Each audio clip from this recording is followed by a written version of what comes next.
Alright, we have here two Honda City VTECs. Not the normal Honda City VTECs that we built, but these are quite unique in various aspects. They're completely track focused. They're built to be extremely purposeful to go out there and do an interesting lap time. They're not competition cars. Now that's the interesting fact. Now we want to turn regular cars into fun Enthu cutlet cars, and we find this base to be an extremely involving chassis. It has a great engine.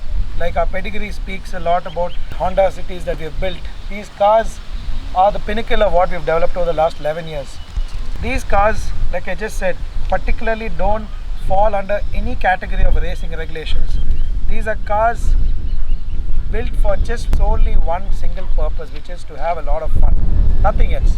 These are cars which are now part of our friends who basically are doing, fun autocross format driving in small go-kart track, and they come here to a larger circuit like we are today in Curry Motor Speedway to put in laps and then bring out a lot of fun factor and then get a lot of track time. This is a mildly modified Honda City. Mildly in the sense not the mild that normally you would think, slightly more serious. It's still far off from a full-blown race car. Quite a lot in terms of the modification list. This here on the other hand is heavily modified, has a lot more horsepower. So these two cars are two ends of the spectrum.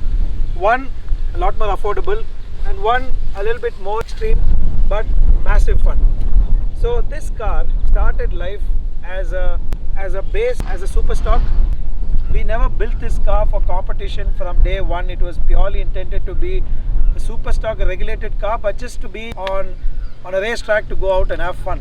So the owner of this car, Prithvi, he wanted to have a car which is, for him to come over the weekend, put in as many laps as he can, but still draw a parallel with a racing regulation car, which is a super stock. So this is a car that we built last year. Now that he wants to push a little bit more and have more fun because he spent 1 year with the car, we've gone ahead and done a couple of things to it to make it a little bit more interesting. Starting from engine, chassis, to the braking system, to the overall performance aspects, we've gone a little bit more. The super stock regulation, just to let you guys know, what we had in 2022 was a category, typically a Group N regulation. Group N means stock car racing.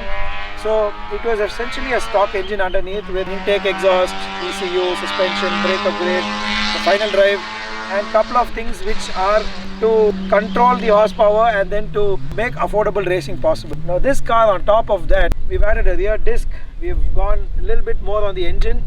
We've done a cylinder head upgrade. We've done some changes to the intake system, and we have a completely unique exhaust system which comes out of a completely unique area. It comes out straight through the fender. Today, over a super stock regulation car can be massive fun. It's got more horsepower.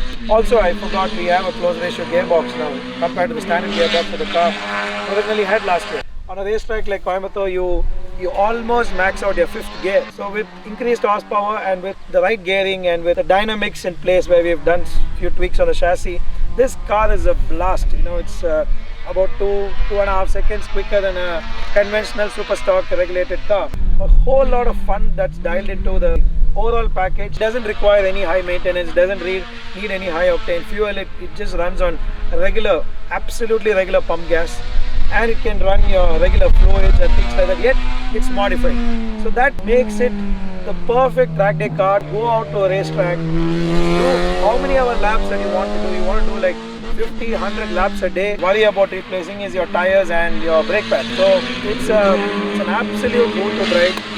So this is what we call a level 2 track day special car. Level 1 is a basic stock car with the safety aspects, the roll cage and the basic stuff that goes into making a track car. In terms of numbers, this car puts out close to 145 horsepower to 150 horsepower. Absolutely bulletproof. It's a car that we've done nearly 500-600 laps of testing, and it's run without missing a beat. It was built early last year, and completed about 1.5 years of track driving. So coming to this car here, this, like I said, is quite extreme. It's a little bit more in terms of the modifications. You can see with the profile of the car itself, it sits a little bit lower, has deeper arches. But this This is what we call a level 3 package.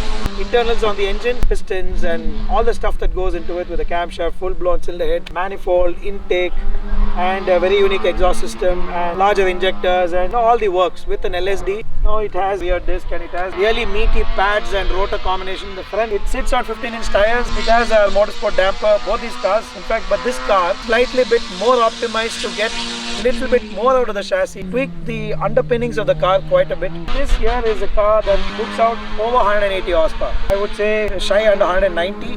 Naturally aspirated. This is something that we are inspired from naturally aspirated Indian touring car. That's literally the trickle down version of an ITC car. Yeah. This car has appeared literally in every track day of ours, 7th outing in the last 2 years, and you know, we have done countless miles. We have done some really interesting lap times here. This car was never intended to go competition. You know, it was never intended to go racing, fight wheel to wheel. It is purely for fun. You know, a car that you can just, you know, put on a flatbed, bring to the nearest racetrack. It's loud as hell. Obviously, when you're on the racetrack, you want to have a car that brings everything out of yourselves, your emotions and your skills and, you know, the whole thing. It's a thoroughbred race car. This car of course runs higher compression, so therefore it needs a 97 or a 99 or a 100 octane as premium fuel. And on the other aspects, it's quite straightforward. It consumes the regular kind of oil and things like that. In terms of maintenance, not much. Regular pad wear and tear.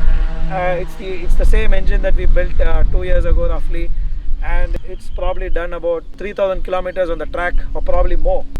So these are literally our level 2 and level 3 packages. Quite extreme, very very fast and extremely reliable. This car here does a 0 to 100 of late 6 seconds, 6.9, 6.8 seconds, and this car here can do late 5 seconds. It's very very quick, extremely tractable part delivery. We also time this car's quarter mile time. It's done a 14-second flat with traction. It could do high 13s. All this with absolutely no weight reduction, as you know, a drag car or whatever. It's a full bodied car. It's just got fiberglass bonnet and boot, and it's got acrylic glasses which replace the conventional glass just to drop some weight. So 2 extreme packages brings all the enthusiasm out of person driving these cars. It's immense fun. I mean, I can't tell you guys how involving these cars are. They're completely, you know, raw.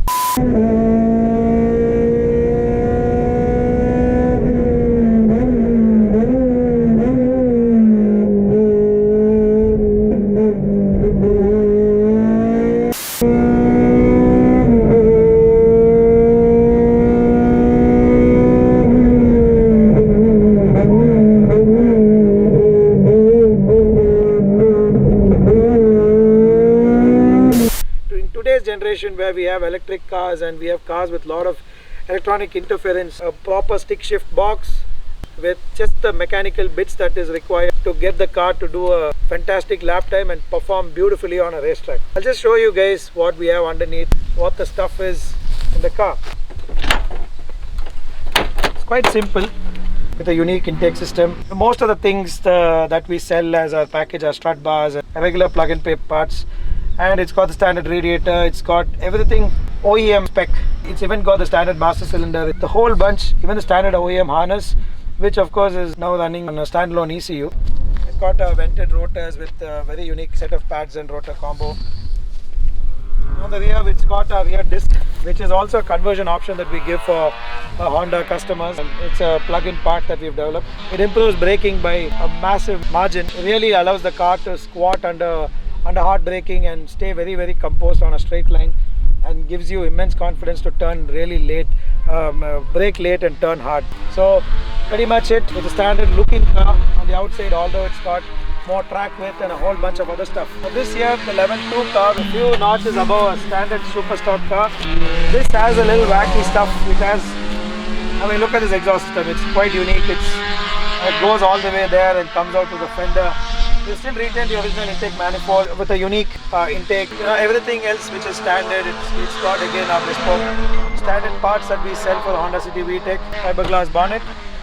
Again, we've done a similar treatment, but slightly different combination of pads because the car is not that as fast as that. Still got the vented rotors. At the rear, we've got the rear disc conversion, which again throws braking by a huge margin and makes the car extremely fun to drive. We come out here on a racetrack and drive one of these things, I think it just takes all the worries away. So I think it's extremely important that we cultivate the habit of track days, having fun with these cars. Not just these cars, but also any car to go out on a track, explore, bring your inner self outside and just have a blast. That adrenaline shot, I think, brings a lot out of you. It's a big boost of confidence for one, especially if you're a car guy, to do a track day and to find where you stand and how you feel after that. I think is quite unique. That's it. This is something that we want to share with you guys on these track day cars that we have, which are simple and extremely purposeful and massive amounts of fun.